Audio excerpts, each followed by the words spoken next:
اهلا بيكم. ايه رايكم في طبق الكفته ده؟ هنعمل كل طبق ده بربع كيلو لحمه مفرومه. يلا بينا هنشوف المقادير. معانا ربع كيلو لحمه مفرومه، كوبايه من الرز، بصلتين، توابل هتكون ملح وفلفل. نقول بسم الله. نجيب حله نحط فيها معلقه زيت، ومعانا البصلتين غسلناهم وقطعناهم صغير، هنحطهم على الزيت ونقلبهم لحد لما لونهم يصفر، وبعدين ننزل عليهم بربع كيلو لحمه مفرومه ونقلبه. واول لما لونها كده بيتغير معانا بنحط عليها حبة فلفل اسود، وعلشان بقى نتأكد ان هي استوت معانا كويس هنحط لها كوباية مية ونسيبها لحد لما تتشرب المية دي خالص كده تكون هي استوت معانا.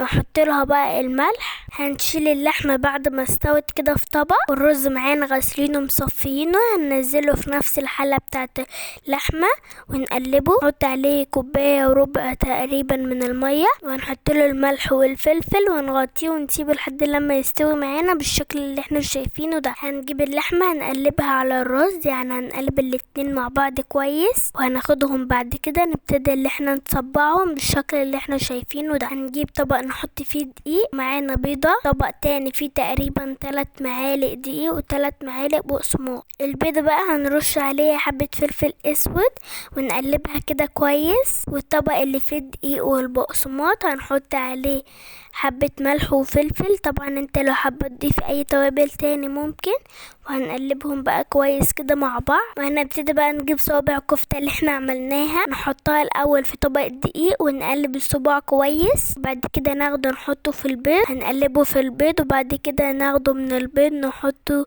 في الطبق اللي فيه الدقيق والبقسماط. نعمل بقى كل الكمية اللي معانا زي ما احنا مش شايفينها بالشكل ده. وهنجيب طاسة بقى على النار نحط فيها زيت، نبتدي ناخد صوابع كفتة بعد ما خلصنا الكمية كلها، نبتدي بقى نحطها في الزيت كده زي ما شايفينها، تبتدي اللي هي تتحمر. واول لما تحطيها في الزيت قلبيها علشان ما تشققش منك، ولحد بقى درجة التحمير اللي انت حباها. هنا ماما بتحبها محمرة قوي فهي حمرتها بالشكل ده. وكده ماما خلصت كل كمية الكفتة اللي معانا، وعايزينكم بقى تجربوها تبعتوا تقولنا رأيكم فيها. ولو عجبتكم اشتركوا معانا في القناة ودعمونا باللايك، قولنا ايه رأيكم في الأكلة، وبألف هنا وشفا عليكم.